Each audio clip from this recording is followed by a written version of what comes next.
This Friday, B Shift Friday. I'm off until Saturday, bro. Nice. I'm off until Saturday. So with us today, guys, we have Paul Gerdis. He is a 15-year veteran. Oh, my goodness. That's way too much credit. The mustache might have 15 years. Sure. I've got 10 years worth of experience. So 10-year veteran with the Atlanta Fire Department, the president of the Atlanta Professional Firefighters Union. Welcome, Paul. They hear that? He knows. I'm just happy to be here, John. Avid Thank listener. you. John, Molly, thanks for having me. Of course, man. So Paul and I, she asked me how we met like 20 minutes ago, and I was like, It started as a text, and then you said, hey, man, come have some beers at Reformation with us. Mm-hmm. And now I just ride your coattails every time you big dogs get together. Yeah. I reached out to you. I was trying to get some leather goods made. Yeah. 2 days before Christmas. 2 days before Christmas, I needed Christmas gifts made, advance, and apparently that's a bad time to try to get somebody to put something together. And then when I realized you were local,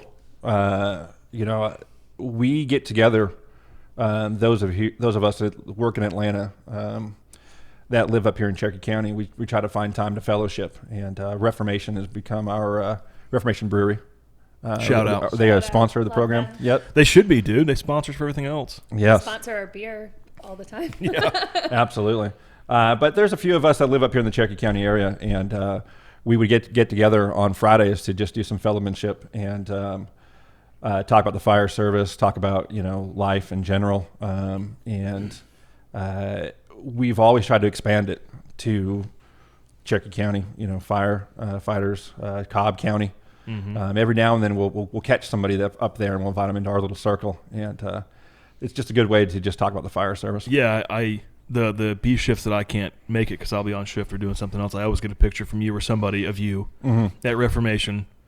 There are those that we invite on the regular that can't make it, and they get an obligatory middle finger salute text message from those of us that are enjoying. It's been you and Redder, you and Gottfried. Mm-hmm. There's been a couple people that I get the old middle finger while I'm on shift. So, but that's good, man. I'm glad you guys do that. I don't know what has changed. We've both been in the fire service the same amount of time, 10 years. I don't know what's changed, but that seems rare, dude. The whole get together on your off days, a big group of people and just fellowship. Aside from Fools events, and I'm sure y'all's union does a lot. It's rare that you see that, man. I don't know if it's because people are so busy or obviously with everything going on. If you haven't watched the news or been on Facebook, we're in a pandemic from the coronavirus. No. Yeah, believe it or not. But I've been to a couple, and it's a great atmosphere, man. The guys there are, people think of the big city, man. Atlanta Fire Department, super intimidating, freaking cowboys, but you get there, dude, and they're very cool and laid back and want to hear your stories, and I've enjoyed it. I wish I could go more. How many folks normally go to these outings? It's an open invite, so we can have as few as probably 4 show up on any given time, to as many as 12 to 15 probably. It really is. It's an open invite, and we try to get those involved just who want to be around and do some firemanship, and talk about the fire service, and just find ways to be around each other. One of the things that I think a lot of us got involved in when we joined the fire service was that camaraderie, that team aspect of it. And one of the ways that you build that team up is by doing things outside of your group dynamics, non-traditional stuff, the get-togethers, events. Your Hollywood would put you guys all on a softball team together. That would be sick. We had a softball team. Oh yeah, we did, and it's no longer. Nope. That was forever ago, man. We were the Fire Dogs. Fire Dogs. And, well, of course you were the Fire Dogs. Right. Why wouldn't we be? Of course. Dude, it was a blast. We would all sit in the parking lot like an hour before. The wives would come, kids would come, and what's that baseball park on Town Lake Parkway? Hobgood? Hobgood, yeah. Hobgood, yeah. They gave us a field like 1 day a week, and man, we just drank beers and played softball. But that was probably 7 years ago. I But- played in a kickball tournament one time. With the fire department? No. Oh. I was just throwing that out there. So nothing relevant to what we were just talking about. I mean, just a random tournaments- quick Is that something you guys organized, or you just Yeah, no, it was a walked whole. up on the kickball It was a tournament? whole tournament. I'm in here to Kennesaw. I'm here to kick balls and crush beers, Yeah. and I've already done one of those today. Yeah. Mm-hmm. I'm not telling you which one. Right. Well, I'm going to leave it to listeners' imagination Yeah. as well. I'm still walking, so. Some people pay for that kind of service. They though. do. I don't. I'm not about that life. Paul, what are you drinking? This is I'm a seasonal beer drinker. The summer months require me to change my beers different from the fall and even the winter. But summer beers, I go with a Sweetwater Guide beer, a lager for the great outdoors. Wow. You can get it at your Kroger's. I was going to say, is this a beer you have to order online or? No, they've got them stocked at Kroger. Sweetwater is one of our local Atlanta breweries, and I don't think Okay, yeah. they don't make a bad beer at all. No, Their I IPA love Sweetwater. is real good. They try to do a lot with different beers, and this is one of my favorites for the summer. I think it's a real good, easy beer. It's a very low alcohol volume, only 4%, which means you can pretty much drink it all day. It's my kind of beer. I'm surprised you didn't bring Danny Would Go with you. The Danny Would Go, another shout out to, I guess, Reformation Brewery. That was consumed rather quickly. I think you and I had about 15 each the last time you and I were at Reformation. Yeah, were those the ones we paid for? I don't know. I don't think we were I paying don't for know. those. They were a great partner. That beer was made in partnership with Danny, and he actually got to put a lot of the ingredients and a lot of input into that, and I thought it tasted good. I think they're going to bring it back because it sold very, very well. It was a good beer. Just to plug Reformation again, they really are just a jam up company. Yeah. Everybody claims to be about community, and I'm not saying people aren't, but they're the ones that seem to really put their money where their mouth is when it comes to community. Absolutely. The owner is a great guy. You can always find him at any one of their locations. And one of the things I didn't know about it, we were there actually we'd moved it to an A shift. We had an A shift Reformation Day there.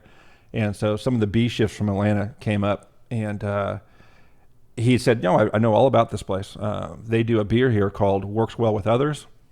And it is, when they sell it, they donate the profits to an adoption agency in the area. And because they've got a connection through you're gonna have to look this up. Somebody is through the adoption agencies here in the Georgia area, and so it's a major fundraiser they do, and it's a great beer. But some guy came up from I think he drove over from Cumming and was telling me all about it because they had come to one of their events because they had adopted a child as well. Oh wow! Oh, cool. And so he had a little bit of a personal connection, and I was like, wow, that's I didn't know that about the brewery at the time. So it was a great opportunity to talk about, something about going on in another fireman's life who, for whatever reason, they decided to adopt a child. Incredibly selfless thing to do, to adopt children, give somebody an opportunity at a better life. Seriously, man, we've talked about it. Yeah, we talked about it before we had our second. Yeah, then we had our second. Shoo. We might adopt her out, actually. She's a great kid. So, Molly, what are you drinking? I've got Corona Premier. I actually have a Corona Premier koozie as well. That wasn't even planned, believe it or not. I'm going to blow y'all's mind today. I have stepped off the ledge. I've really gone out of my comfort zone and made a big purchase. I'm just kidding. I'm drinking Busch Light. But I have stepped up my game to the 16-ounce cans. And then I'm going to drink some of this guide beer that Paul brought us so kindly. And Paul brought us a whole goodie bag of Seriously. stuff. Alma Coffee, another awesome company. Yeah. Based out of Woodstock. I love Alma Coffee. I stopped by there today to pick up some coffee for y'all. I didn't know what the drink with Monty was going to be, so coffee or beer or water. I'm so glad you brought beer, dude. I've We had have my bottled 32 waters. ounces of water already Exactly, today, so that's right. why I'm drinking the beer. Now, I've been told that the fellow on this can right here is a former firefighter, maybe a Roswell firefighter. Is that right? I could be wrong about that's that. guide beer too. So do they have different kind of yeah. pictures on them? Yeah, you've got the one with the We gentleman gotta- on the dirt bike there. Yeah. There's the hella skiing. Oh, can. cool. And then the guy catching the little trout. Little trout my ass, I think's huge. Well, if you hold it close to the camera, anything's going to be big. Never mind. Never mind. That's Mature. That's something you learn in the fire service as well. Unwritten rules, man. That's not in the book. IFTA doesn't write about that. No, neither does Nancy Caroline. That's something you probably won't find out. That's more my speed, test. dude. Those are the things you discover. The Nancy Caroline, bro. Medicine in the streets, dog. That's my jam. Live by that book. Yeah, I saw it on the shelf over Yep, there. It looks framed. like it's something you go to. Every day. So, dude, City of Atlanta. Yeah. Big headlines. You guys have been just getting destroyed. Let's say for what, the last 2 months, 3 months? Absolutely. We can talk about that. You're talking about the civil unrest? Yeah, I mean, just in general, man. I'll be honest, dude. There always seems to be something going on in Atlanta. Well, and it started with COVID because I feel like Atlanta, obviously, it's a big city. It got hit harder than anyone else around here. Sure. It's got the dense population, and it's a very active city. There's a lot happening every single day, every single weekend.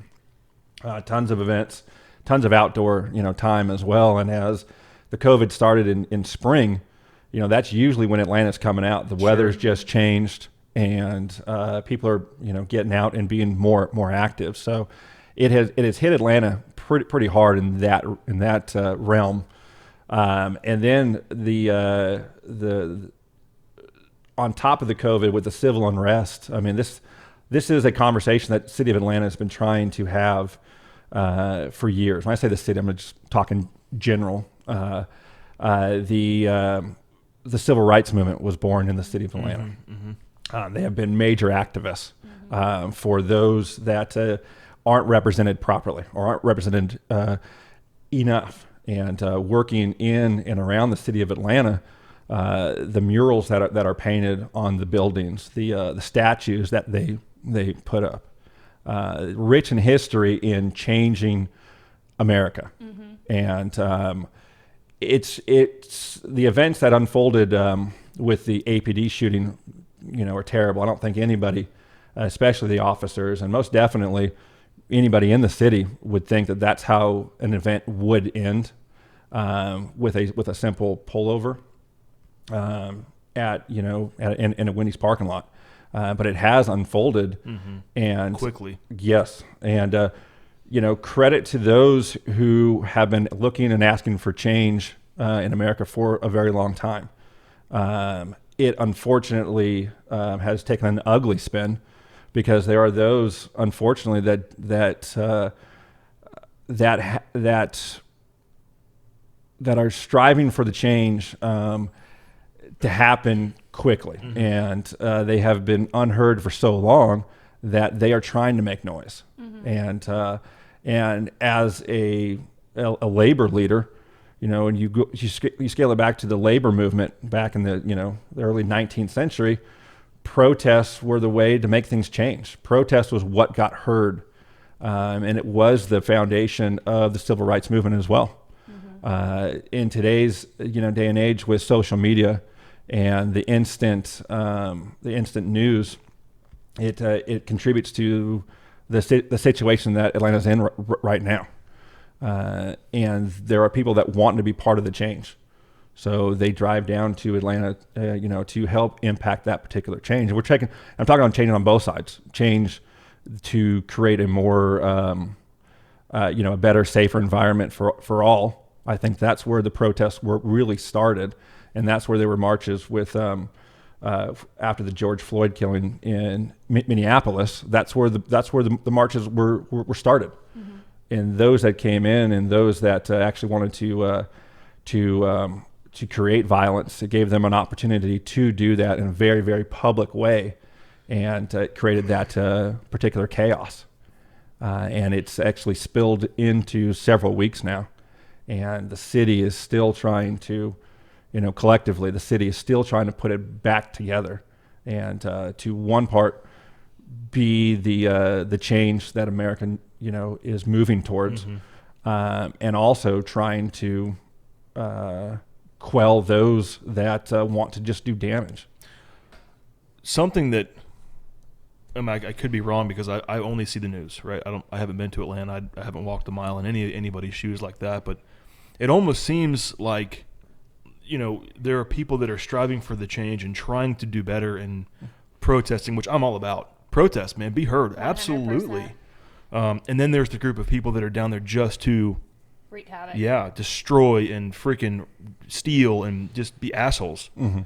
And I feel like a lot of the positive protests and the people trying to make change are getting tainted from those people doing those horrible things. Yeah. Oh, most definitely. Most definitely. Having lived in, pardon me, not having lived, but having worked in the city of... I've done it for a 30-year life. Yeah.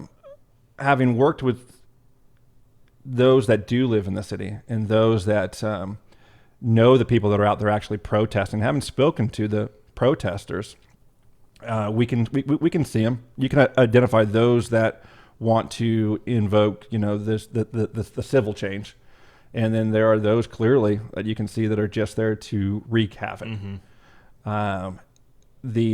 It's kind of spiral. The reason why it spiraled is because of, the city's grasping with who's going to take lead and who's going to take charge here.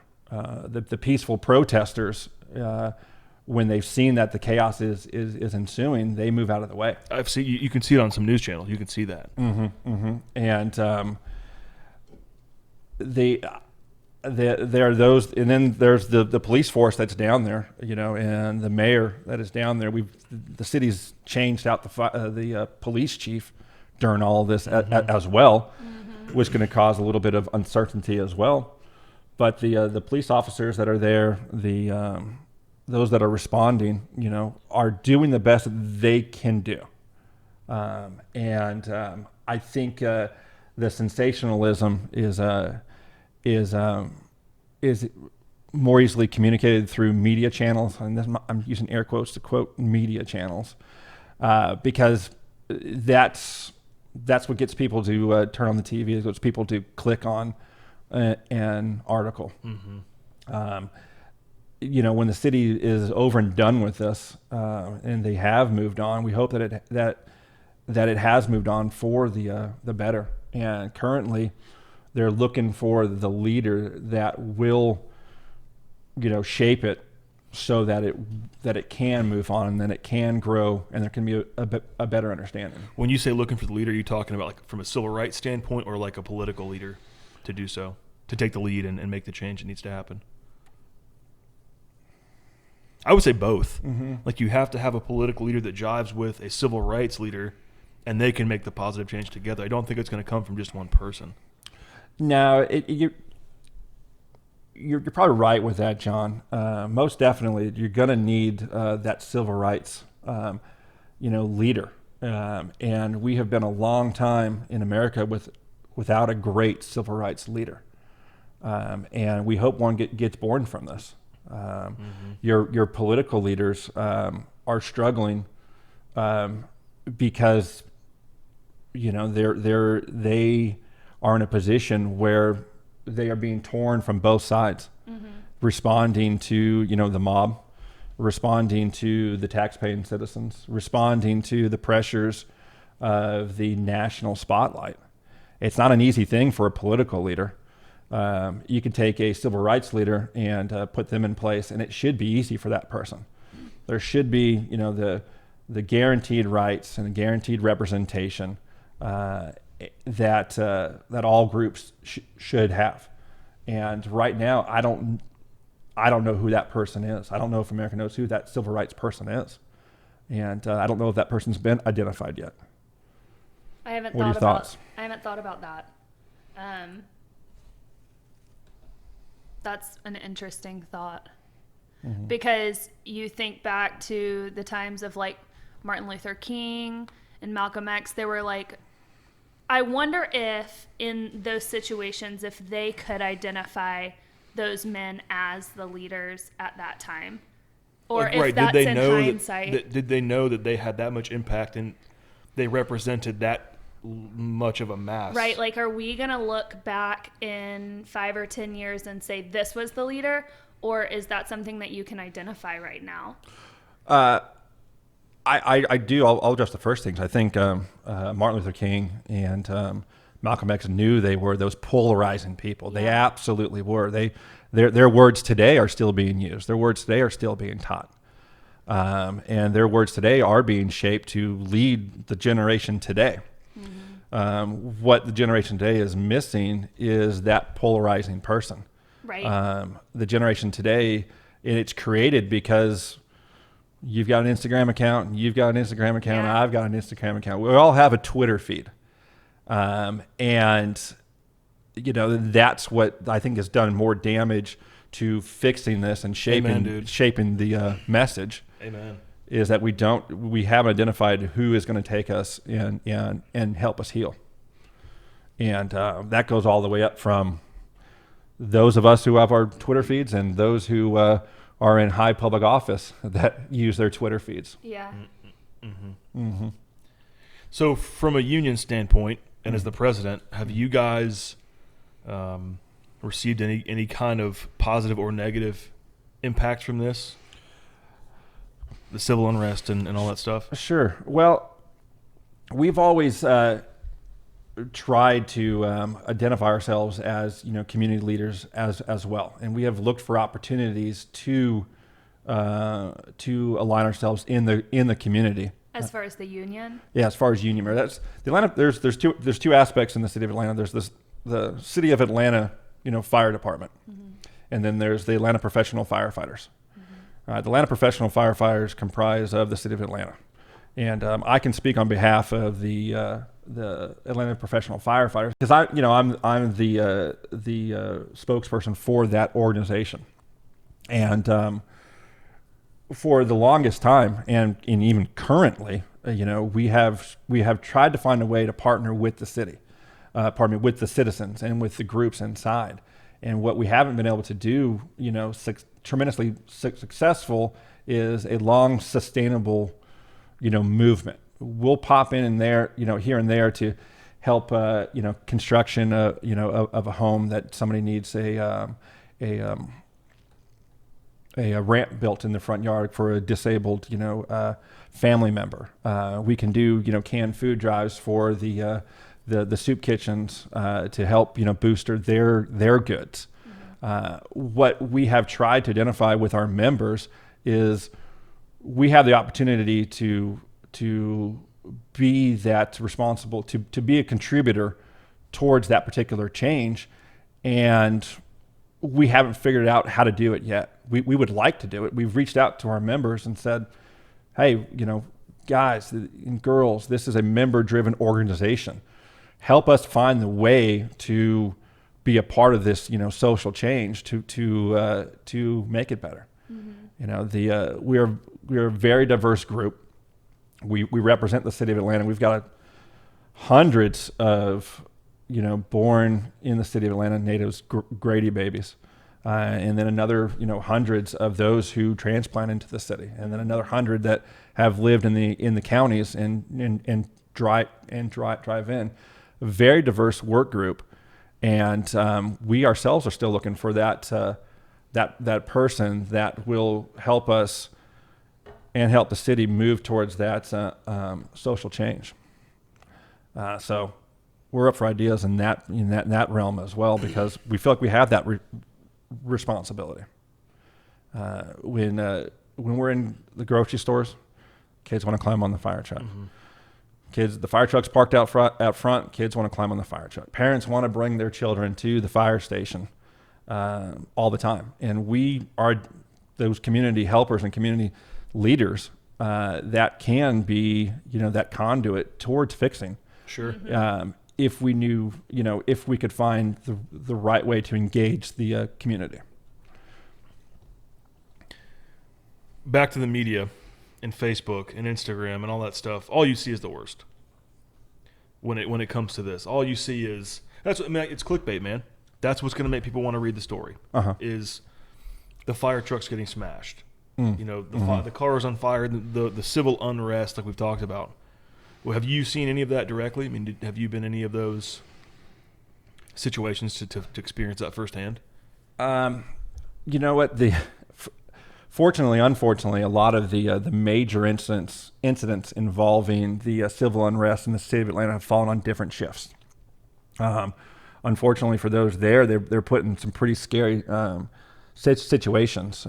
That first night of that civil unrest, the fire up in Buckhead, those wanting to create the civil unrest could easily, find a fire truck and hit it with a brick.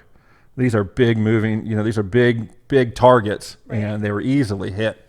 And I think some companies, the companies up in Buckhead, I know Sandy Springs rig was, windshield was smashed. And then 3 apparatuses from the city of Atlanta had windows or windshield smashed as well. Because they're just big targets. Yeah. Now that first night when it unfolded, there was a mass, phone tree effort to get more support into the city. Phone calls were made. Hey, we're hiring up. We need extra people on the apparatuses, and there are those that dropped everything and ran into the city and got on a rig. And I came in the next morning. They hired me overtime the next morning, and the pass off from they assigned me to Engine 6. Engine 6 is right next to downtown. Engine 6 is right on just the border of, it's on Edgewood and 7585. It's right on, it's the second engine downtown behind Engine 1. Engine 1, Engine 6 are two of the busiest engine companies in the city year after year. And when I got the pass off from the captain on Engine 6, he said, man, we left the house at probably around 10 p.m. and we didn't get back in until 5 a.m.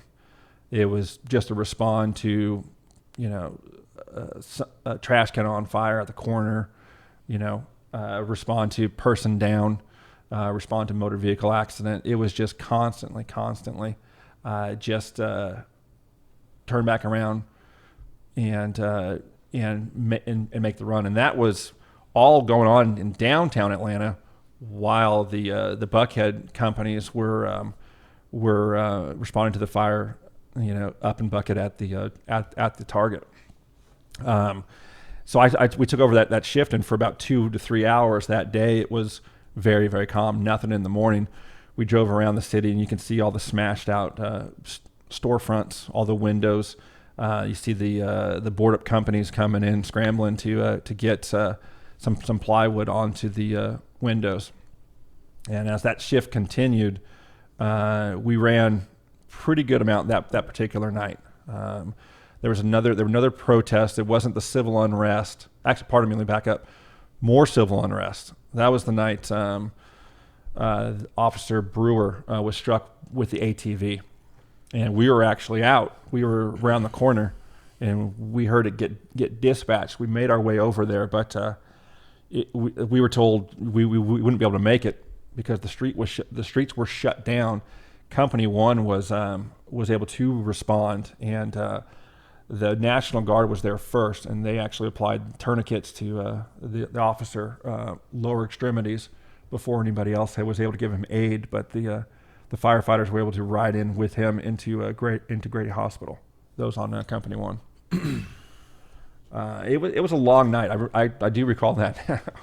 And that was the beginning of a 48-hour for me. I can't remember where I worked that next shift, but then I was on my regular shift. I can't remember where I was assigned that particular shift.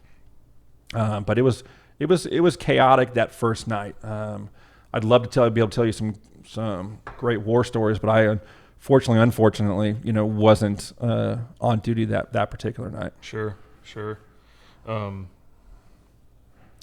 How's the morale with the firefighters right now? Like currently, is everyone still kind of just business as usual at this point, or are they kind of getting used to a new normal? Well, in what regards, Molly? As far as the COVID, civil unrest? I mean, just lump them into one. I know, gosh, all of it. Like, we were talking, so we were talking to Doc Mabley for a little bit, and this was before all of the civil unrest in Atlanta happened, but we were just discussing COVID and everything. She's the medical director for Cherokee the EMS side, and she was saying how, they're doing everything they can to, they want everyone to be protected, but they also want morale high. They don't want people freaked out. They don't want people on edge, because it's already a stressful job, obviously. Yeah. She didn't want to add to that. And then now, on top of, you guys being in the line of fire, for lack of a better term, I can imagine like tension would be high. Well, the tension, it can be high, and it has been high on these civil unrest calls. It absolutely is, and it's more of a combination of events, not necessarily the COVID, but it contributes, and not necessarily the civil unrest, but it contributes. Right. But the department as a whole is in a position, and the members are responding to it either consciously or subconsciously. But I don't know if this is going on in your department at all, but our members are actually, I guess, stretched thin. Currently, the members are running 3 on every apparatus. And I know you're shaking your head. I don't know if that's what they do here in the county or not. But for us, 4 is the norm. 4 on every engine is what we all came on. There are times when we would have 4 on the engine, 4 on the truck, and sometimes 4 on the engine, 5 on the truck, 5 on the engine, 4 on the truck. That was something that our senior, firefighters and officers experienced. And those of us that grew up under it saw it, and we could do more with 4. Recently, the decision has been scaled back to move us to 3, and this was prior to COVID. This was back in December, was to put staffing at 3 for the members on the apparatus, and that is what I think has contributed more to a heightened sensitivity of the firefighters. When the civil arrest is happening and you've only got 3 on your apparatus, you're exposing yourself. And on top of that, that Wendy's fire. Do you guys remember the Wendy's burning down? I again was not on duty that night. I watched it from the comfort of my own living room, but I was texting with the guys on the engine that were responding. They were staged with GSP, and APD around the corner, waiting for the right time to move in and clear out the rioters and put that fire out, protect the exposures. But I'm texting with them, and I'm all, bud, that thing is through the roof. Just put a deck gun on it. Don't stretch any lines, and just put a deck gun on it for about 5 minutes, and you guys are done. Get out of there. And there's no reason to be there any longer. And then as they started moving in, I'm watching a Georgia State Patrol. I want to call them Georgia State Patrol. I'm not sure who was doing it, but or if it was APD. They're launching the tear gas into the crowd to disperse the crowds. So you think, okay, great, it's going to disperse the crowds. But when firefighters get off the rig, they're getting off the rig, and now they're in the environment with there's tear gas, mass hysteria on the streets. And I'm like, so I'm calling the guy, hey, get off the rig with your mask on. I mean, you guys need to be. You don't need to be in that environment where you're being tear gassed. So that's what they did. They came off. They put the deck gun on. I think they might have even stretched an extra line. Georgia State Patrol or APD, again, I'm not sure who was controlling the scene there for the safety of the firefighters, said, all right, you guys got 10 minutes, and then we're out of here. And that's what they gave them. They gave them, a distinct amount of time to just get that operation finished and just move out. On top of that, what you don't know is that rig that I was communicating with, the members on that rig, there might have been 12 total years of experience among the 3 people on that particular rig. They had the assigned driver riding up as the officer in charge. They had a firefighter operating as the engine operator, and then they had, I can't remember who was on the back of the rig that particular day, but good chance they didn't have any more than 12 months experience with a department. responsible to responding to a civil unrest, environment. I mean, that is more, I guess, what puts these members in more of a heightened sense of what are we doing here? When we don't have 4 on the rig, we don't have all of our rigs with, officers, and our members are asked to be in a situation that none of us are trained for, as far as responding to a civil unrest. There's a playbook for it. And there is an SOP that members have to, or guidelines, and I'm saying this with, as if there was just one engine company responding. No. There was a truck company with an experienced officer, and there was a battalion chief, or somebody operating as a battalion chief as well. But it's a lot to put on a 3-person rig. Sure. In the city of Atlanta, where 4 is the guideline for safety. Yeah. So we operate with 2. No. Yeah. No. On fire engines. We have certain stations that are minimum 3. But we're not beyond going down to 2 if we have to. Mm-hmm. We obviously haven't experienced a civil unrest and riots and protests like Atlanta has. The big thing that's hit us is quarantine due to possible exposure of COVID, and the summer months, dude. Every morning I wake up to at least 4 or 5 emails asking for overtime. And like you said, man, with that, they just want a body. If you can drive an engine, they don't care if you have 1 year as a driver or 20 years as a driver. You're a driver, you're driving the rig, and we'll put you with someone with 12 months of experience, riding seat.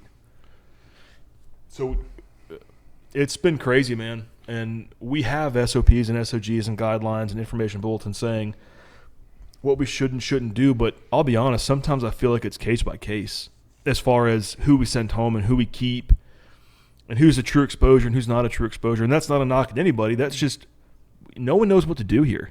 We're all flying by the seat of our pants just trying to make this work. So I can't imagine stacking that, which I'm sure you guys have the same issues as far as manpower from COVID, on top of all the civil unrest down there. Yeah. To talk about the COVID aspect of it, we've put some really good practices in place to protect the members. The department has, and we've partnered with the department on what the best practices are. The screening of the members before the shift and in the middle of the shift. Providing hand sanitizer and cleaning supplies to disinfect the stations. The department has gotten a lot of private help in donations for those disinfectants and sanitizer and things like that. But it doesn't lessen the opportunity to, or the possibility of getting exposed. We have rewritten some guidelines on response to a situation where they could be in with an possible COVID exposed person, and that's done with the triage. And once our members are found, to be exposed, and they do actually get sick from that, we do put them in a quarantine. Sure, that's what we're doing too. They've got to they can't come back to work until they've finished their 14 days, and they have to have 2 negative COVID results as well to come back to work. Do you guys do that even if they're symptom free? So if they have a potential exposure, possible exposure, or confirmed exposure, if they are symptom free for 72 hours, are they allowed to come back to work, or is it just straight 14 days? Well, no. If they're symptom free and they like to go get their own test, then there is no restrictions. They can continue to work, and that is. That's because they could be exposed at anywhere, right. at any particular time. The city has organized, the department has organized in June testing with the Department of Public Health to get everybody tested, and it went on for about 2 weeks, 2 to 3 weeks, and they tried to get everybody tested. Some people through either vacation time or through other quarantine times weren't able to get tested, and from there they said, well, this is the date in which you have to have your test. If you haven't gotten your test by this particular date, you can't come back to work until this is until you can prove that you have been tested. So the city has done, a good job. The department's done a good job at getting tests for the members and keeping them safe. I'll applaud their efforts on doing it. Sometimes the trouble that, however, is working with firefighters that think they're indestructible and don't realize that they do need a test and what the test really does for them, their family members at home, and for those that they come in contact in the community. Yeah. So the mustache story. When I was a rookie firefighter, like less than a year on, I came on. My idea was, I started the fire service with, having no experience in the fire service. I mean, I just decided one day this is what I want to do, and I got permission from Mrs. Gerdis, Jennifer. I love her to death. Saint. Yes, and God bless her. The sacrifices she has made for me to fulfill my, career goals. There's no way we can pay her. I can pay her back. I just try to love her every day and love our children. But I digress. So I'm in the fire service. I get assigned to a single company, station number 20. It's got a seasoned captain, on for 10 or 12 years. A good guy, a good first captain for a rookie firefighter, and the driver was one of those hard-nosed drivers, one of those shaved head, tattoos, up and down, sleeve tattoos. This is before there was a tattoo policy. There was one, but they just weren't enforcing it. Just one of those hard firefighters. And he was the driver of the engine, and he gave me a hard time, real hard time. The proper way when you want to introduce somebody to the fire service. You're a rookie, you don't know shit. Your job's to sit on the back and do what we tell you to do, which is what I was expecting. It is what I fully came on the service expecting to be the guy that has got no input whatsoever other than bring that heavy object over here. But you had some life experience before the fire service. Yeah. I spent 10 years in corporate America. So a little bit of life experience. A little bit of life experience, yeah. And so, I'm constantly trying to find ways to give the driver, a little bit of a hard time. He'll tell me to go get a spanner wrench, and I'll come back with the monkey wrench. And I'll be like, oh, he's like, you're an idiot. And I'm like, I'm back in my head, I'm doing it intentionally. He'll tell me to mop and sweep the kitchen, and I'll go mop and sweep the bay. Just to have that little bit of fun with him. And great dude, taught me a lot. But he takes a vacation, like an extended, takes like a month off, and I'm like, oh, this is perfect. So I started growing my mustache. So he's off for like a month, like 10 shifts, and he comes back, and I've got this mustache growing. I'm maybe like 6 months on. He's like, God damn, I come back to work, rookie's got a fucking mustache. What the hell? And I'm like, come on, Shit's man. gone to hell, man. Yeah. And I'm like, no, it gives me credibility. It's like, you haven't even been to one fire yet. And I'm like, I know, but this is going to be the fire getter. And I'm pretty certain within a shift or two, we got like my first fire, like a real good one, like a real tones drop where dinner is about to be served.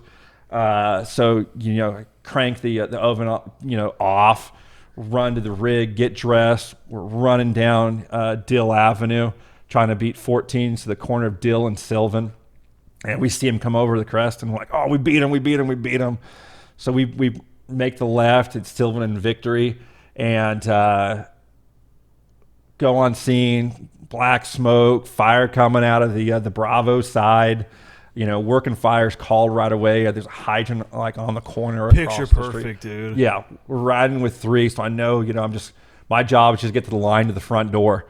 So I get off, I stretch the line in the front door. Captain's doing a 360. Other companies are arriving on scene.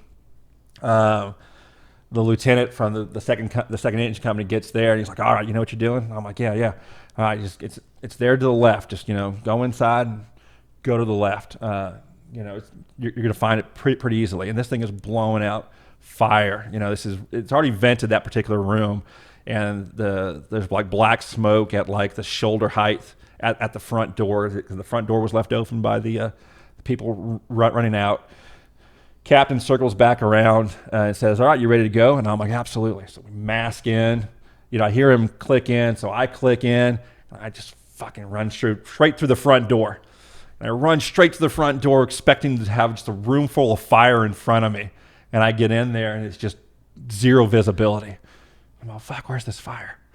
And I'm like, now I'm searching. I'm just kind of walking around going, "Man, this building was on fire a minute ago. Where is this fire?" And I could feel the heat, and then a herd of buffaloes runs right by me, just elephant running by me. And I'm like, "Who is that?" And it was Truck Company 2 was just running past me, just 3 or 4 truck guys just running past me, get right by me, start getting into the room, and they're all, "Bring the line in here." I'm like, "Where are you?" I'm like, "Damn it, bring the line in here. Open the line up." And I'm like, "Come, where are you?" I'm like, "Open the line." I'm like, "Where the fuck are you guys?" I could hear them screaming at me, and then I hear somebody yell, "Go get that guy, bring the line in here." So finally, my captain says, "Gerdis, what are you doing?" I'm like, "Trying to find fire." So get over here. And I'm like, "Where are you?" It's like, "I'm over here." And I'm like, "Come and get me." And I'm like, "Oh." So he finally comes and gets me. He says, "All right, come in this room." So he pushes me into the room. So I now go to the right again. So I go to the right, and I turn right, and there's 3 truck guys, in the middle of the room trying to get as low as possible. The whole room's on fire. They've pulled enough ceiling. So the whole thing is just going. And I hear a saw at the top, cuts on, cutting this big old hole, releasing it. So I'm like, I finally pull the hose in there. I just open it up and just, this whole event probably took maybe 45 seconds, maybe like a an minute. Eternity, though. It felt like it was about 7 to 8 minutes. But my first fire, and it shows you can't train too much for this particular job, because as soon as I got on that building, I forgot what I was supposed to do. If I had simply put my left shoulder on the wall and followed this left-hand search to where the fire was, you put that fire out. The mustache brought you the job, but not the skill. That's what. Yeah, thank you. You're gonna have to cut that first part out then about the 15-year mustache. Then We'll leave it. all right. So I think at that point I realized I needed to shave the mustache. So I think I shaved it for another 2 to 3 years, and I don't think I put it back on until I became the union president. And Is it like a sign of status or something? Is that what you I can guys- tell you that when I have my mustache, you just listen. Because you look 10 years older with a mustache. I wouldn't say 10. I think it makes him 10 years more handsome. That's why I drink with him a lot. Drink to that. Yeah, cheers, cheers, brother. Man. So if you could say one tradition that is lost that you wish was not lost in the fire service, what would it be? One tradition that is lost that I say it's not lost. One tradition that you don't see as much as you would like to.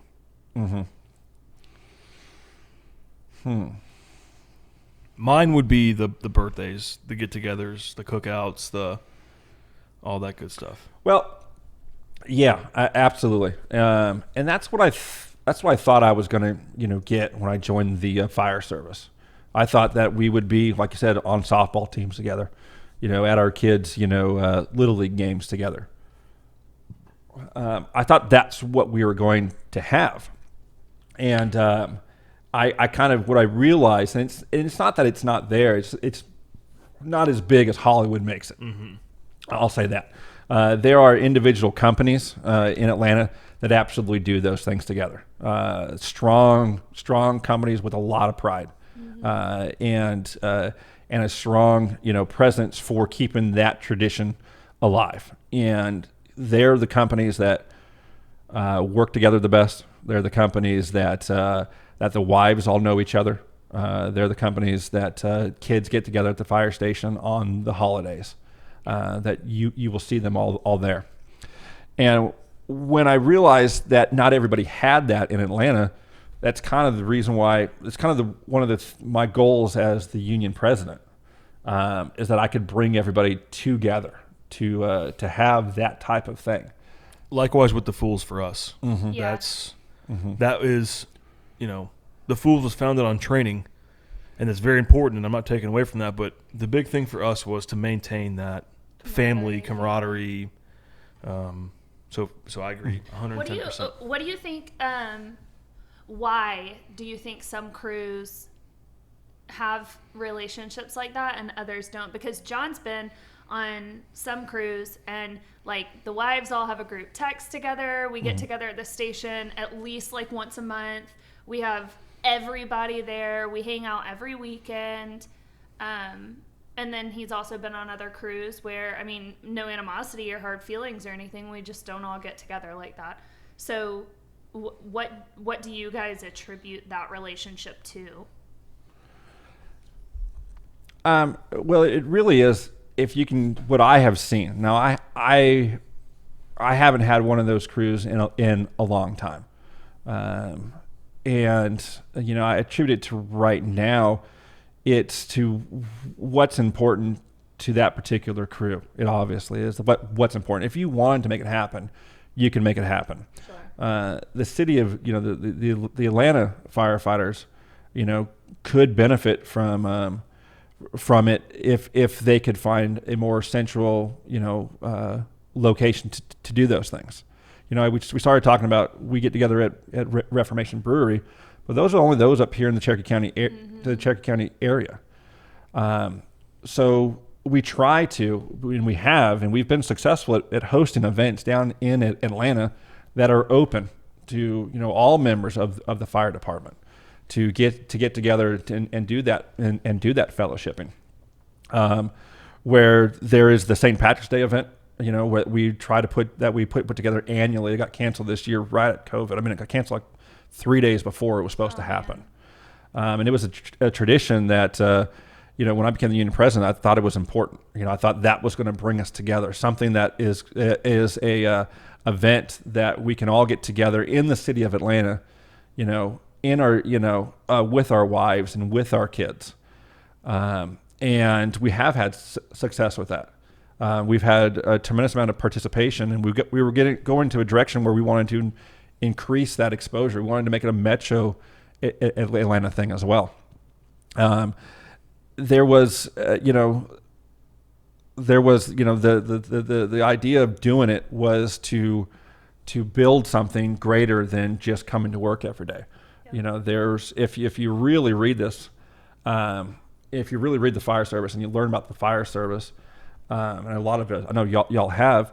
The last time you want to get to know somebody's wife is when you're in an emergency room, you know, meeting them for the very first time. And I think that has been lost recently, simply because it's probably not. It hadn't been as dangerous. Mm-hmm. You know, I think that if this job was more dangerous, and I'm thinking, how's this job going to get more dangerous? But I think that's what was important to those who created that tradition was. This job is dangerous. That's why we're going to, you know, cook a great meal at the fire station. That's why we're all going to get together and can contribute to this dinner, because it might be the last one that one of us have. That hasn't been passed on because either the job, I still say the job is just as dangerous, but safety procedures and decision-making priorities and have changed. Sprinkler systems and fire protection systems and all that stuff is totally contributed. This kind of the saying that I'm going to say kind of goes in line with what you're saying, but the busiest crew are the happiest crews. Yeah, they're the crews that jive the best. They're the crews that, in my experience, have the outside camaraderie and the outside bond. Mm-hmm. The slower crews, in my opinion, are not saying they're not happy, but they're just, I'll go to work for 24 hours, do my job, and go home. Yeah. One of the other challenges, I think this is what contributes the most, is we're all over the place. We've got, in my particular crew, we've got a guy that lives up in Toccoa. We've got a couple of people that live in the city of Atlanta, a guy that lives out in Lithia Springs. I'm up in Cherokee County. And, you know, it's hard to get those things together on the particular weekend. Definitely. And people are at different stages of life. Mm-hmm. You know, you got the young kids that are all about going to the bars and the battery getting hammered, and then you get the family Don't want to guys. spend the weekend with our kids. Yeah, exactly. So I mean, some of it's just out of your control. You could still absolutely make it work, but I see that point too. Yeah, I mean the crew that sticks into my head was when you were at 7B, and like we were all in the same walk of life. We all had kids under a certain age. All the guys were married or in a serious relationship, so it was kind of like it was just natural for us And to we be ran so our close. dicks off. Oh, they were so busy. So yeah, I mean, I think all of those things are contributing factors for sure. Well, that, and you're right. The timing of it. I know that when my kids were certain ages, my weekends were completely consumed by their schedule, and if you're not in that same time frame with your family, then you will have different priorities. Yeah.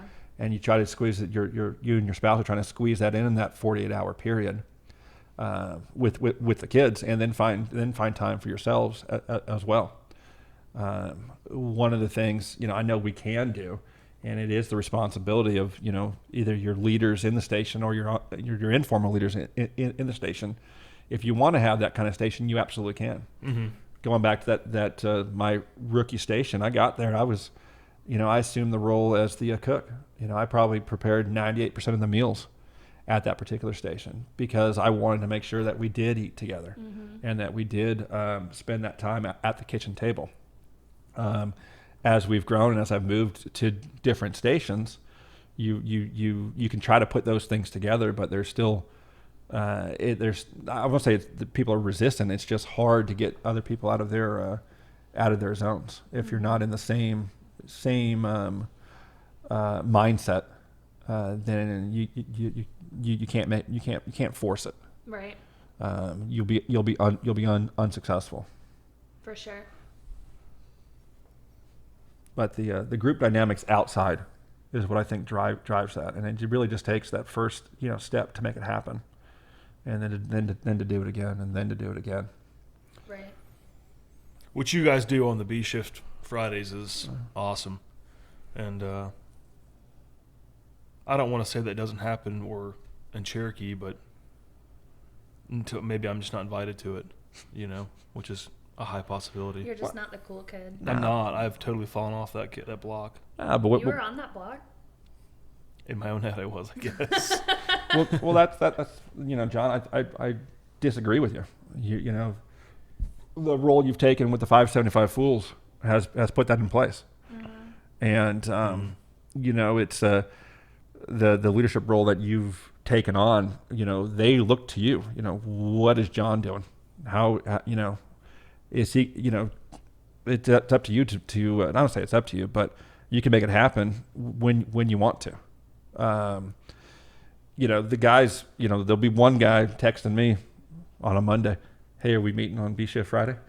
I'm like, "Duh, it's B Shift Friday." So we're at the point now where we don't send that text to remind everybody that we're coming. You show up and you show up. If we don't see somebody in a while, hey, just a reminder to B Shift Friday.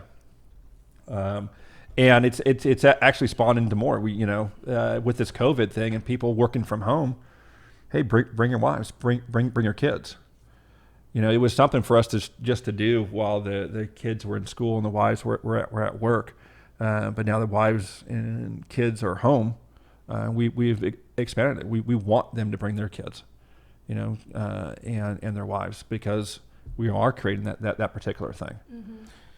Molly set up a like a Fools Ladies group. Mm-hmm. So she's been getting with all the wives of members of the 575 Fools, and we've gotten a lot of good feedback on that. And the lady members, not just wives. Mm-mm. Sorry. So good. Well, good shit. How's that going for you then, Molly? Well, our first get-together wine night got canceled from COVID, so we did a virtual Zoom meeting. Mm-hmm. And it's been hard to start a social group during this time. Yeah. No, we've had to cancel several events as well. I know the 575s have as well, but we had to cancel our St. Patrick's Day event, and then we wanted to do a beginning of summer, event, and now we want to do a fall event, and we're finding we're pushing things off and pushing these things off, and we're worried, that people will become complacent, and this will be the new normal where we are locked away in our homes. Yeah. We're having that issue too. Like when everything started kind of opening back up, and I thought we were seeing the light at the end of the tunnel, John and the Fools guys set up a cornhole tournament over here at Dry County. Yeah. And we had to cancel it the week of because spike in cases and everything. So it's been hard to reestablish that social norm, like you were saying. So this Dry County brewery, which is just down the street that I passed on the way in. Yeah. Oh, walking distance for y'all. It's amazing. I love it there. Do you guys have a portion of your checks sent over there? Yeah, we ought to. Yeah. During COVID, they were open. They did only to-go drinks. I put that in air quotes. It was all to-go drinks. So we would go get a to-go drink and then just sit on a picnic table in their parking lot. Yeah. And that was like our quarantine spot. That was how we felt like we were doing something when we really weren't. But we love Dry County. You ever been? No, I haven't been. I didn't realize I was driving by it until I was driving by it. That looked like it's a pretty nice facility. It's got the outdoor, it's got the kid friendly, and oh yeah, they've got the big garage doors, so they open up the inside and outside. It was going to be the perfect place for the cornhole tournament, but right. Why did y'all cancel it? Because they canceled. Did y'all? So why did we cancel the cornhole tournament? There's the max capacity per square footage of a business, right? I don't know what their square footage was, and I can't remember what the max capacity. I think it was 150 for max capacity, right? Inside.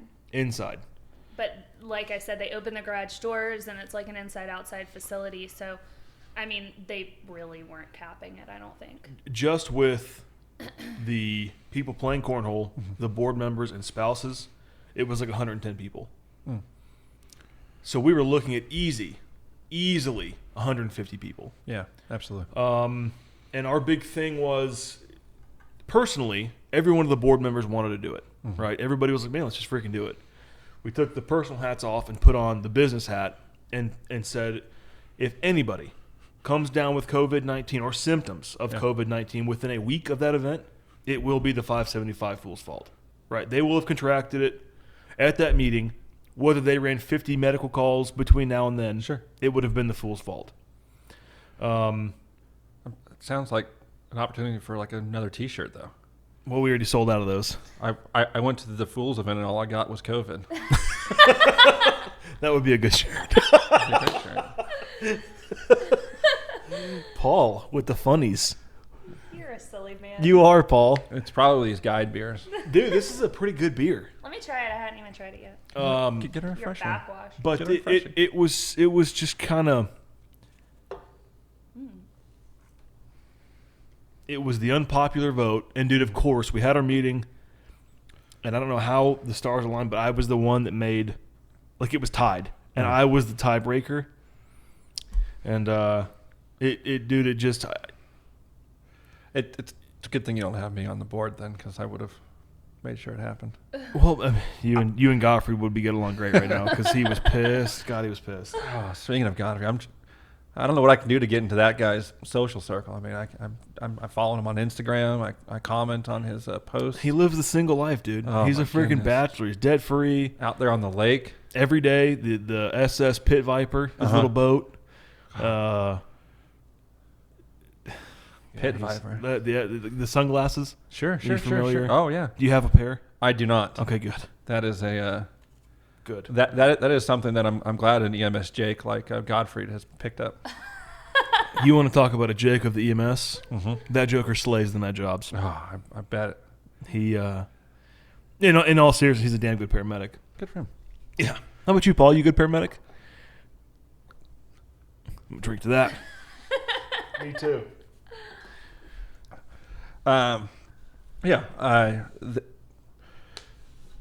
Paramedic is I'm glad that people get into paramedicine, smarter people than me, and I'm glad that get on the box so willingly and are out there, providing that particular service.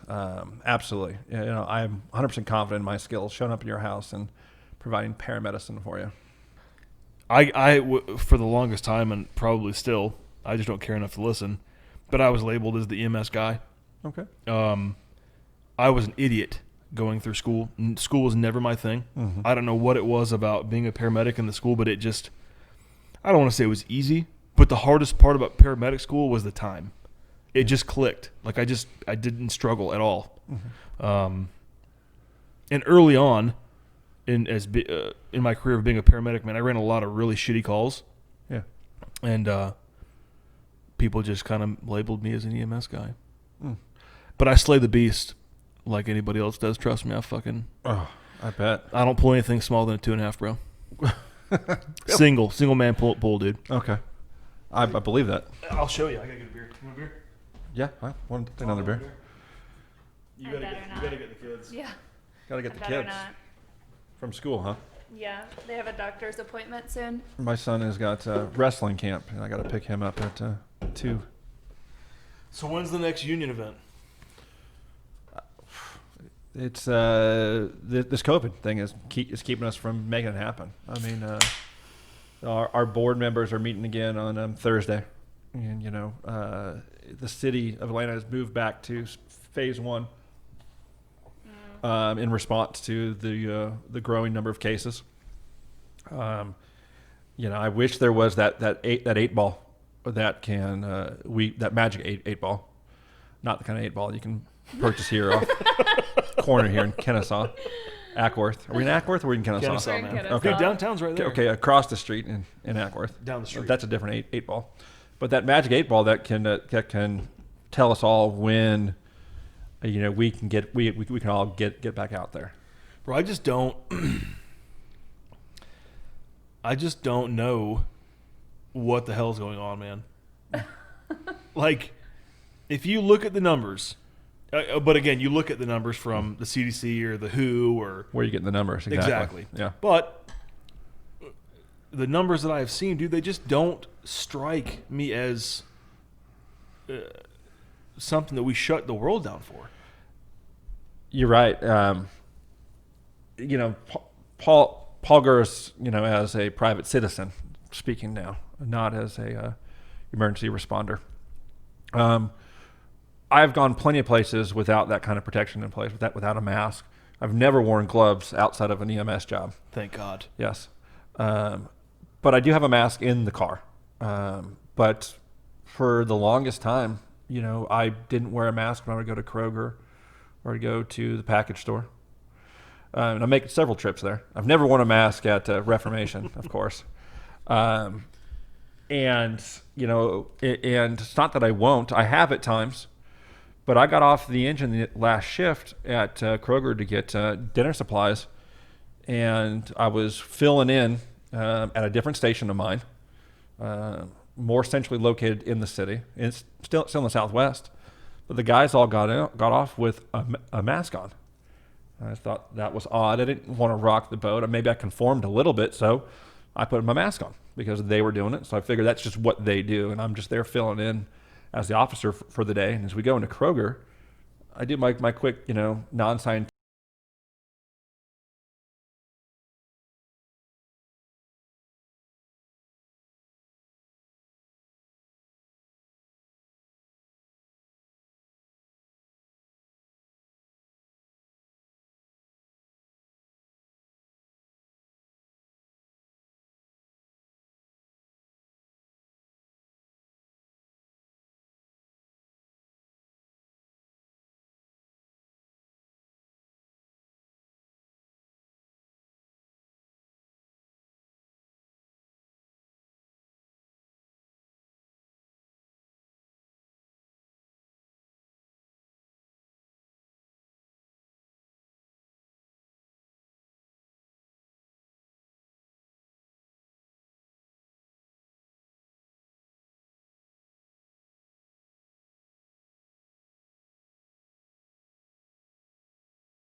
No, I'm seeing that they are going to have to check. I guess there's 9,000 students. Oh yeah, you're asking about the rules. Okay. Yeah. Yeah.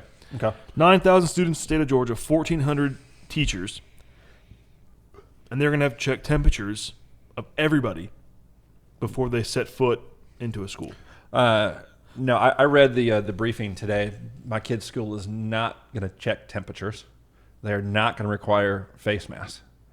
Wow. They are going to ask parents to not send your kid to school if they've got a 100.4 temperature or above, or if anybody is tested positive in the house, or if you're waiting for a test to come back. And we asked our kids, what they wanted to do, and we used their input. And they both said they wanted to go back to school. I said, all right, so what if you're told you have to wear a mask? Are you going to wear it? Yeah, I'll wear a mask. All right, what if you're told you don't have to wear a mask, but mom and dad tell you have to wear a mask at school? Are you going to wear it? Well, yeah, I'm going to wear it. All right, what if? I know we're going, what if I'm done with the what ifs after this. What if your friends aren't wearing a mask and they give you a hard time about wearing a mask, but mom and dad have told you to wear a mask? What are you going to do? Well, I'm probably going to wear my mask because you guys have told me to. And we've got one son, our older boy, tremendous rule follower. Going to follow the rules and won't care what the peer pressure says. He's the older boy. Our younger son, I'm not going to say he's not a rule follower. He listens to mom and dad, but he's still that 13-year-old that's he's only at the school. This is his second year at this particular school, and he's still trying to make those friends. Mm-hmm. And he's still trying to be, in that social circle. And I don't know. There's no way I can guarantee that he will wear it. And this is what sends my wife, over the edge, is she can't guarantee it. And I'm like, you can't guarantee it, Jennifer. There's no way you can guarantee it. I can't guarantee it. But we still send our kids to school. And she was comfortable. She's like, well, all right, we're going to send them to school full time.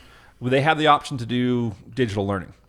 If the county's going to put together a digital learning curriculum for those who don't want to do traditional school. That's what Cobb's doing too. Okay. You get the choice. Yeah, you get choice, and you've got to, when you make that choice for the semester right now, you've got to finalize it for the entire semester. So if you can't change. Yeah, exactly. If you're digital learning and you want to go to traditional school, you can't change in the middle. Or vice versa. Even if the numbers spike, even if something spikes, or goes the other direction, you cannot change once you commit one direction or the other. And my wife and I are fine with that, because we know we've got other options. If it's not going to work out, if it does change, we know, that they will close everything down. Mm-hmm. And we know that if they do close everything back down, then they will find a program for the kids, to do the digital learning. Fucking crazy times, dude. Yeah, unbelievable. I feel terrible. For the kids. We try to make it as normal as possible for them. Right. Our kids are 4 and 2. Ooh, it would be. No. And neither of them are rule followers like yours. But dude, I'm torn because my son, who's the 4-year-old, comes home and he talks about coronavirus. Mm. And in a way, I'm glad he knows. Like, I don't want him to be clueless and not. I want him to know what's going on. Yeah. But at the same time, it's kind of like, he's 4 years old, man. Does my son need to be worried about coronavirus on a slide? That's the thing. Yeah. He comes home and says he can't go on the slide because of coronavirus. Mm. So I'm torn, dude. Like, are they wearing masks at the school? No. Do they do temperature checks? Or they wear how masks. big is the classroom? Our daughter's is big.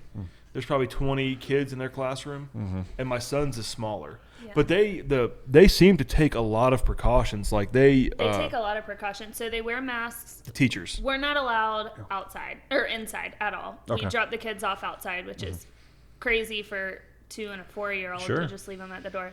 They have this squirter bottle that they sanitize the bottoms of their shoes every time they go in. All of the teachers, if they step foot outside, have to wear a mask. The kitchen staff wears a mask. But I don't think the teachers interacting with the kids. Oh, they take the temperatures of everyone before they walk in. It's just crazy times, man, and I think we are all going to make it through our lifetimes relatively normal. It's our kids that are going to suffer. No, John, No I way. disagree.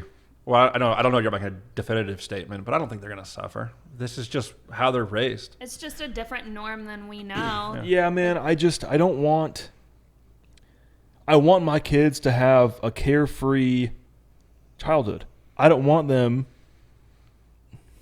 I mean, but It's a that doesn't- double-edged sword, man. it I don't want them doesn't- to be clueless and stupid, but I want my kid to go on a fucking slide. Maddox isn't like stressed out though. He's not like, I get it. I He can't doesn't go know down the a slide difference. I because I'm know. terrified of coronavirus. He's just like, we can't use the slide or the swings because of coronavirus. He probably doesn't even know what that means. He's just repeating what he heard. All right. And, well, let me share this part. This is why I'm here, and I disagree that they're going to have a terrible time with it. And I'm share a little bit more about my family here. My older boy, the rule follower, we taught him at a very early age, it's okay to tell people no.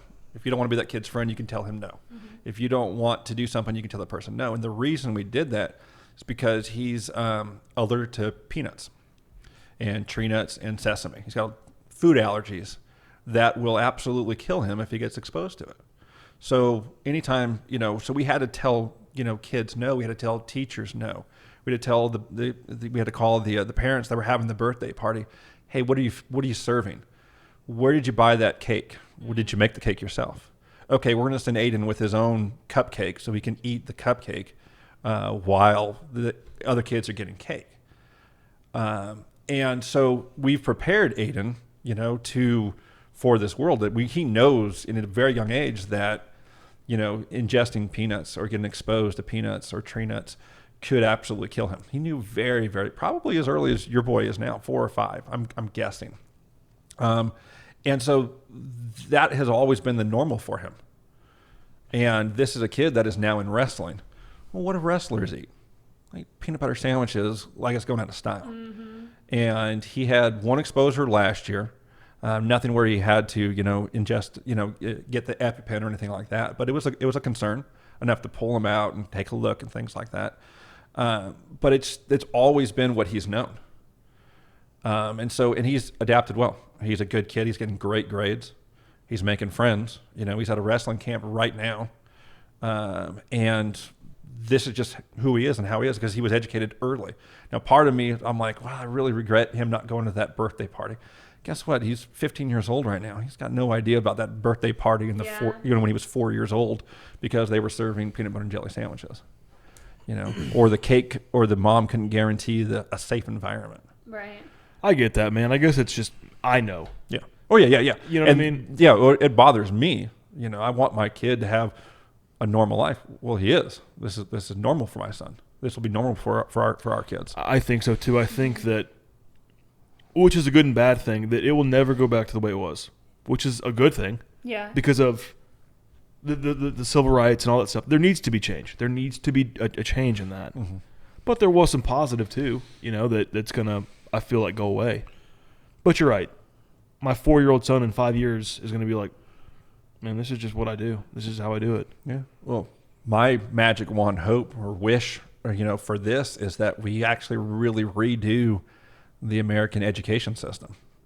Is it necessary to put 60 kids on a school bus, every single day to get to school and spend 9-10 hours a day and 30 kids in a classroom and go through 6 or 7 subjects a day? Where my son, as soon as you start teaching them math, he's still trying to, formulate what did I learn in my science class? Whereas, those of us, that went to college, you took 3 classes a day and you spent 2 hours in your math class, in your Spanish class, in your chemistry class, and you moved on. You did 3 subjects a day as opposed to 7 that these kids are doing. Could we do it? I don't know. This is Paul Gers's, idea that we do, Monday, Wednesday, Friday, these 3 classes, and Tuesday, Thursday, these 2 classes, and then next week it flip-flops so that you're Tuesday, Thursday, and things like that. But I hope there's an opportunity for those decision makers to really rework the education system here in America to, where we cater it to where the students' needs are. how can teachers better prepare the students? How, what do the teachers need in order to be more effective? Not, all right, well, our resources this year, our budget allows us to do this. Our decisions are being made right now based off of budgeting. Or forget everything, you have to know the answer to this test or this question. If you see this question on a test, you have to know this is how you do it, regardless of why you do it this way. That's how you have to do it Common to get Core? the answer right. How about Common Core?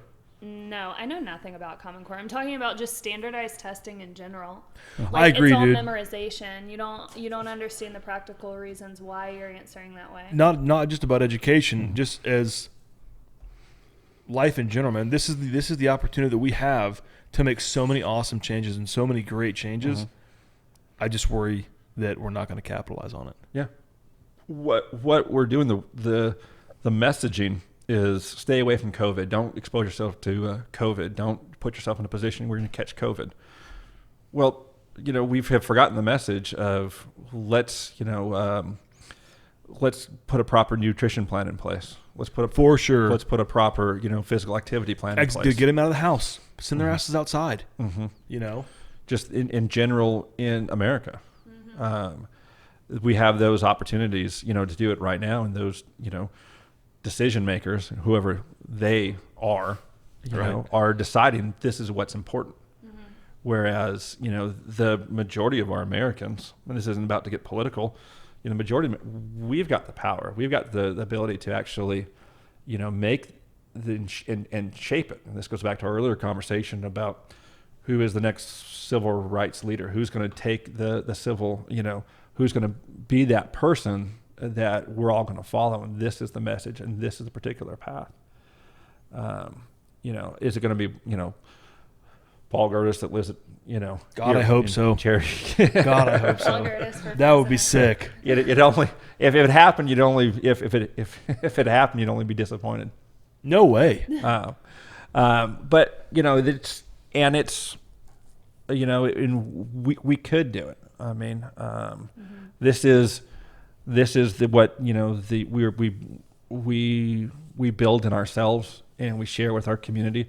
Those of us, whether the country's at on one side or the other, on a particular thing, that's what they want you to believe. You're either this way or you're this way. That's bullshit, man. Yeah. 99% of Americans are way in the middle on this. The conversation between, Black Lives Matter and All Lives Matter. Well, they're the same conversation. All lives matter. Black lives matter. Black lives do matter. Well, you can't say Black Lives Matter without saying police lives matter. Police lives matter. Well, no, you can't say that because you're also saying Black Lives Matter. I can say both. Right. Yeah. Bullshit. But that's not allowed, dude. The Facebook gods are not going to allow that. Yeah. With that being said, about the Facebook. I agree with you. I agree with you. But please, who are you friends with on Facebook? I'm John Montague, bro. Who am I not friends with on Facebook? But you're friends with people that know you. They're friends with people who understand who you are, and that's why you're friends with people on Facebook. So when you get on this, in generalization, not John Montague or Molly or Paul, and you say one thing, guess who you're reaching? You're reaching the people who are already on the same side of the boat as you. You're already thinking the same thing as you. So the change you're making is, that's why you get a like. Very rarely are you going to find a controversial subject matter that you're going to disagree with somebody that you're friends with on Facebook. And if you do, great. And when you do, you're not going to be able to explain your point on Facebook. Pick up the mother effing phone, call the person, meet the person somewhere. B-Shift Friday. B-Shift Fridays. This post sponsored by B-Shift Fridays. And that's where you need to go with it. And I say that, and I see it because I've got the friends that who are on the Black Lives Matter, and it's obvious. And if you talk to them, why they're saying Black Lives Matter. Right.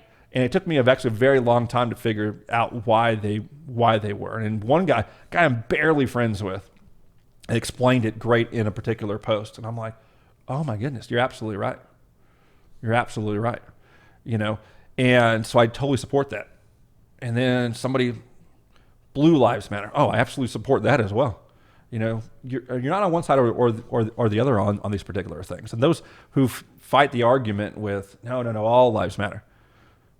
Well, you're right. There isn't somebody who doesn't think that all lives do matter, but you're missing the point. You're missing the point. Mm-hmm. I do think it is okay, and it's absolutely great to say Black Lives Matter. You know what? Go out. Make that.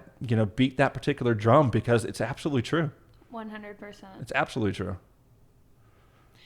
Yeah, I think the shaming culture of it all is what makes debate and conversation so hard. Like now I feel like you can't disagree with someone without like being shunned or shamed or, unfriended or whatever on Facebook. Like you can't put anything controversial because then someone looks down on you as a person. Or you're not valid, or what you're saying isn't valid, or if you disagree, you're a racist, or whatever.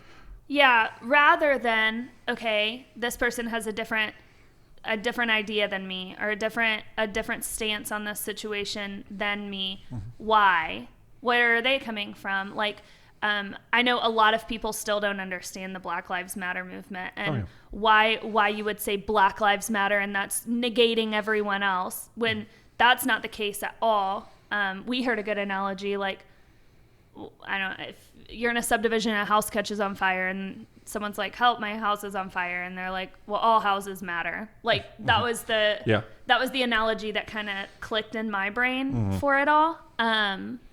But again, it's like if you say those words, it almost puts you into a category and then you're just like people don't really they don't care to take the time to listen as to what that really means when other people say it, I guess is what I'm trying to say. I don't know. No, you're right. And I think also to piggyback on that is people have forgotten that it's okay to disagree. Mm-hmm. Whether it's about the most controversial thing or something so small, it's okay to still be friends with someone. Absolutely. What happened to the days of, me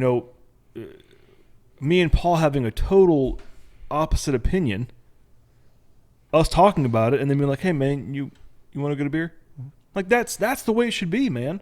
It's okay to disagree. It's okay to not see it a certain way.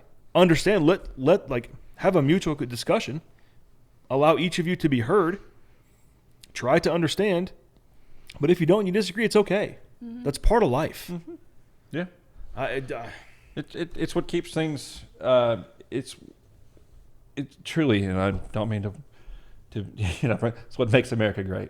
And that wasn't a slogan there. But sure, it was, Paul. not at all by any means.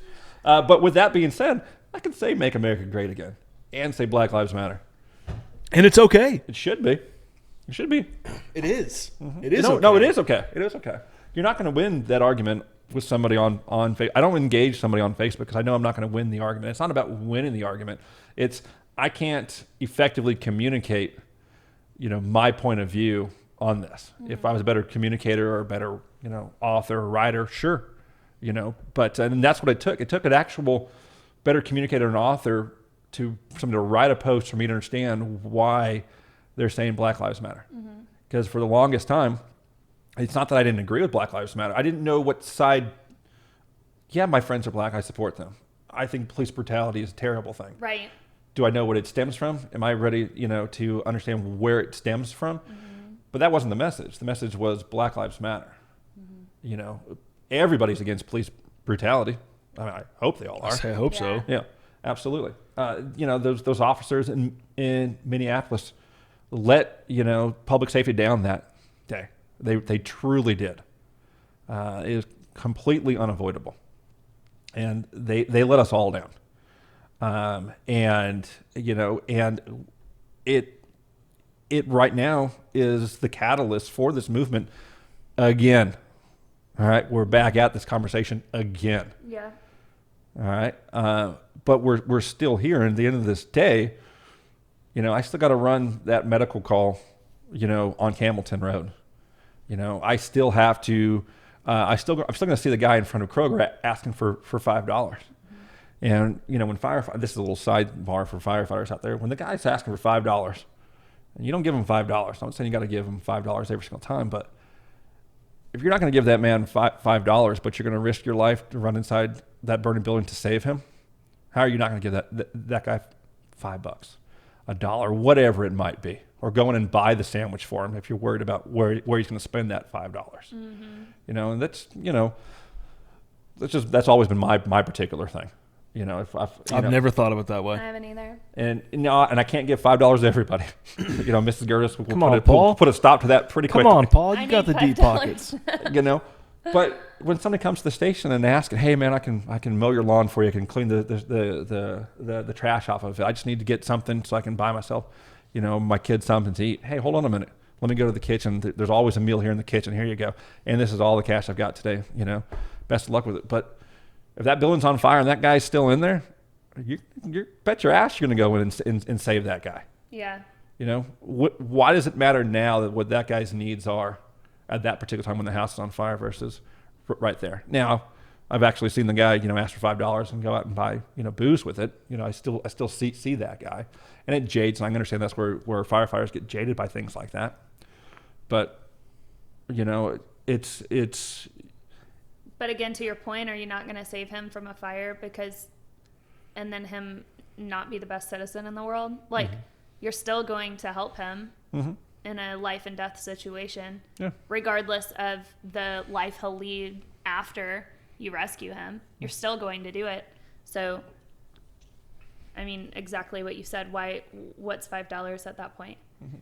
Or being a blood donor, or putting yourself on the bone marrow registry list. Go out. You know how many lives you could save by donating blood versus saving somebody from a house fire. I don't know why that's my tangent right there, but it's a wild time to be alive, man. And I think that the world needs to just chill the fuck out. Is what I think. I hear you, and I absolutely. And I don't mean to take the middle of the road here. The world needs to do the right fucking thing. Yeah. Sure. Yeah. That is. I think it's probably the most poignant lesson my dad taught me. I remember when he taught me it. I was a sophomore in high school. I was on my way to football practice. I just changed from from school into my football uniform, and I'm leaving the locker room. And my dad's standing at the locker room door, and I'm like, "What's my dad doing here? Is everybody okay?" And he pulls me aside, and maybe I was being, a little shit. Maybe I was, acting out as a sophomore. Maybe I was doing that whole sophomore thing that I didn't understand. And we had a real come to Jesus conversation. And the conversation ended with about doing the right thing. And I'd always gotten good grades. I'd always been a good person. I thought I was, maybe I wasn't. Maybe he'd seen a pattern, or maybe it was just something that he knew I needed to have that conversation at 16 years old. I needed to have that conversation at that particular time. And the conversation was about doing the right thing. And that is, what sticks with me the most, in this job and this, position I'm in as a father and as a husband. Doing the right thing is ultimately what would fix all of this. The officer in Minneapolis. If you're gonna blame him. Did he do the right thing? No, he didn't do the right thing.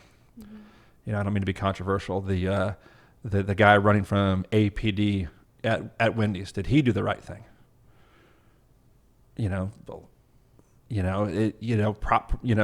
We'll say no because it ended up losing his life. Well, did the police officer do the right thing? Well, according to his training, that is how you step things up.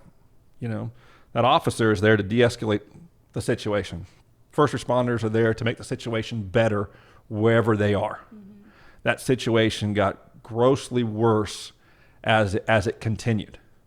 And what I see the officer, and I don't know Officer Rolfe. I know a lot of APD officers. But what I see is that the citizen, Brooks, got away from them. How did he get away from them? Well, let's scale that back. Were those officers trained properly in hand-to-hand combat or taking somebody down. You look at that, I can't say that they absolutely were. Now, I don't know what their training levels are. But the moment you go to the ground with an officer takes you to the ground, you can't let that guy get up if you're an officer. And at the same time, this guy's thinking, I can't get on the ground right now. I've got to get away from this particular situation. I'm playing what if in their particular heads, but and I don't know where their actual training levels were. But at that particular point, the moment that he gets up, the next decision is made. He now has the taser of the other officer, and he's going to use that, with force on Officer Rolfe. So Officer Rolfe's got to make that decision right there. And now it's being analyzed by, America. Did he do the right thing? It's probably not as easy as we're all talking about it right now to do the right thing. Right. But back it up even further. Decisions are going to have consequences, good and or bad. Your decisions as a citizen, your decisions as a first responder, your decision as a parent, my decision as a parent. But doing the right thing keeps everybody from that particular situation from the very, very beginning. And, I think everybody would like to rewind it all and do the right thing. Can't. Decisions are made. Whatever happens to the police officer, whatever happens in the next interaction, with APD, or Minneapolis PD, or pick one, are we gonna do the right thing? And I think that's more where America needs to get back to, more than anything, is do the right thing. I think the problem is that the trust that people will do the right thing is not there for any side at this point. You're right. If only that everybody had a father like Mike Gerdis, right? Mm-hmm. We're going to have Mr. Paul Gerdis back. Yeah, this was very good. I feel like we left the fire department and went down an awesome avenue. I enjoyed the last 40 minutes. I enjoyed the last 2 hours, but the last 40 minutes especially were good. Anything you want to close with, dude? If you could tell the people one thing, our mass amount of followers. Our huge following. Mm-hmm.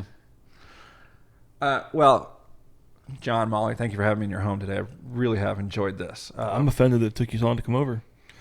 I think I got your address about 3 hours ago. I didn't mean like timing. I meant we should have done this before today. Okay. Yeah, absolutely. Oh, Lord. Well, I mean, I think what a little bit of what we've got out of this, and for those that, this isn't my shameless plug for B Shift Fridays, but we just had a B Shift Friday here. Is it? It's not Friday.